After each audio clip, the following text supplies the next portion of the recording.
नमस्कार। मैं doctor Hemant Sharma, MD physician.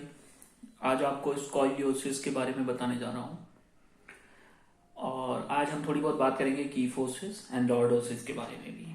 तो पहले मैं आपको बता देता हूँ, अगर ये पेशेंट ओरिएंटेड वीडियो है पेशेंट्स के लिए, अगर आप भी स्कॉलियोसिस नाम की बीमारी से सफ़र कर रहे हैं, कॉन्जेनाइटल या फिर एक्वायर्ड जिसे हम कहते हैं, इनका मतलब मैं बताऊंगा क्या होता है। तो आप व्हाट्सएप नंबर पे अपॉइंटमेंट बुक कर सकते हैं। कृपया कॉल ना करें डायरेक्ट बिना अपॉइंटमेंट के। तो नंबर रहेगा व्हाट्सएप, उसमें आप अपनी डिटेल्स दें और अपॉइंटमेंट बुक करें ट्रीटमेंट के लिए। तो हम बात करते हैं स्कॉलियोसिस होता क्या है। जो स्पाइन कॉर्ड होती है ना हमारी, वह ऐसे सी शेप में हो जाए स्पाइनल कॉर्ड। जैसे ये स्ट्रेट स्पाइन है, स्पाइन हम हाथ से समझते हैं। अब ये ऐसे सी शेप में हो जाए या एस शेप अपना ले तो इसको बोलते हैं हम स्कॉलियोसिस। मतलब ऐसा एस की तरह स्पाइन हो जाना या सी की तरह। अब स्कॉलियोसिस क्या होता है, क्यों होता है, किन को होता है, कैसे होता है। एक होता है बाई बर्थ कॉन्जेनाइटल, मतलब जन्म के साथ ही स्पाइन एस शेप या सी शेप में बना होगा। ठीक है। कुछ केसेस होते हैं जैसे 3 साल की उम्र में हो गया, कुछ को 8 साल की उम्र में हो गया स्कॉलियोसिस, किसी को 50 साल की उम्र में हो गया, किसी को 60 साल की उम्र में हो गया। अब ये क्यों होता है, कारण मैंने बता दिया, इडियोपैथिक है एक तो, कि किसी को कारण नहीं पता, पर कुछ कॉजेज होते हैं होने के।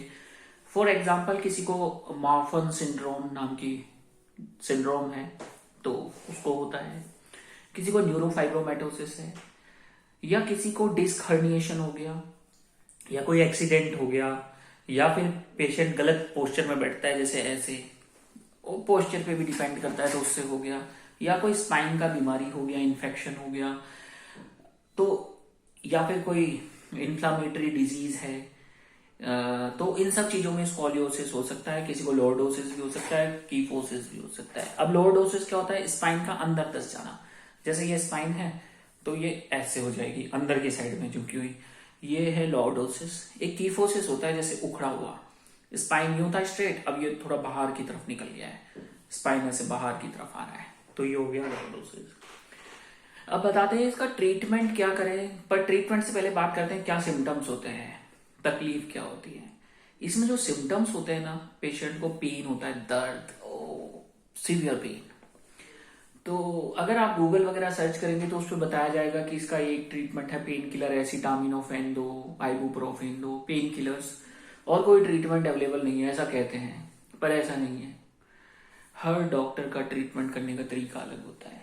जरूरी नहीं हम सर्जरी पे जाएं, पर बहुत सा ऐसा मेडिसिन है, एक्सरसाइजेज हैं, लाइफ स्टाइल चेंजेस हैं, कुछ ब्रेस आते हैं स्कॉलियोसिस, वो पहनने पड़ते हैं, कुछ मेडिसिन लेना पड़ता है जो स्पाइन को स्ट्रांग रखे, एक्सरसाइजेस करनी होती हैं। और जो मैंने बता दिया, ऐसा कौन सा मेडिसिन है जो स्पाइन को स्ट्रांग रखे, तो मेडिसिन आर देयर। ठीक है। तो हर चीज इंटरनेट पे या बुक्स में हो वो जरूरी नहीं। ऑलवेज यूज योर ब्रेन, दिमाग का इस्तेमाल होता है हर जगह ट्रीटमेंट के लिए। ठीक है। तो अब क्या करना है हमें, इसका डायग्नोसिस कैसे करें कि ये स्कॉलियोसिस है। तो सिंपल एक्सरे करा सकते हैं हम, कंप्लीट स्पाइन का, कंप्लीट स्पाइनल कॉर्ड का एक्सरे। तो एक्सरे में हम देखेंगे स्कॉलियोसिस सी शेप का स्पाइनल कॉर्ड स्पाइन है या फिर एस शेप स्पाइन है। अब उसके बाद क्या होता है, एक स्ट्रक्चरल स्कॉलियोसिस होता है, एक नॉन स्ट्रक्चरल। स्ट्रक्चरल में क्या है, स्पाइनल कॉर्ड भी इन्वॉल्वमेंट हो जाता है।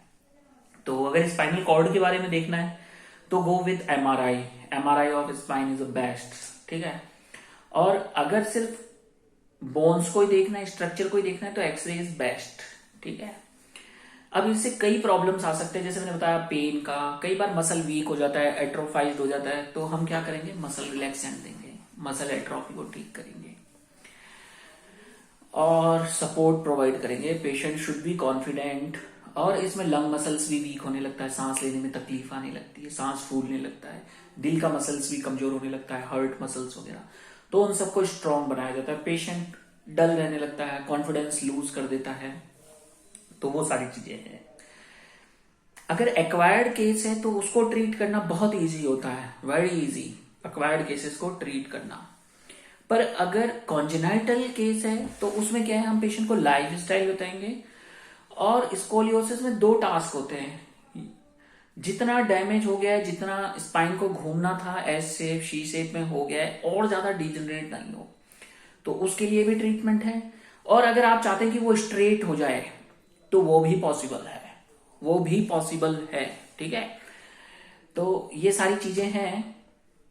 और मैं लास्ट में एक चीज और कहना चाहूंगा, अगर आपको भी स्कॉलियोसिस है और सिम्टम्स हैं, तकलीफ है, और आप चाहते हैं कि ये बढ़ती उम्र के साथ और प्रोग्रेस ना करे, तो आप उनसे कांटेक्ट करें, अपॉइंटमेंट लें व्हाट्सएप नंबर पे ट्रीटमेंट के लिए, बेनिफिट जरूर होगा। अब मैं लास्ट में एक चीज और कहना चाहूंगा कि कोई भी चीज अगर आपकी लाइफ में है और उससे आप परेशान हैं, तो क्वालिटी ऑफ लाइफ पे फोकस किया जाता है कि आप अच्छे से लाइफ जिए, आपका पूरा दिन उस बीमारी के बारे में सोचते हुए ना निकले, आप अच्छे से सरवाइव करें। और एक चीज और, एक क्लास में 50 बच्चे होते हैं तो सारे ब्रिलियंट नहीं होते, तो वैसे ही हर डॉक्टर का ट्रीटमेंट टेक्निक भी डिफरेंट होता है। तो लास्ट में थैंक यू। वीडियो अच्छा लगा तो लाइक करें, चैनल पे नए हैं तो सब्सक्राइब कर लें, और किसी बीमारी से अगर आप सफर कर रहे हैं और उस पर वीडियो चाहते हैं तो आप मुझे बताएं। नमस्कार, धन्यवाद।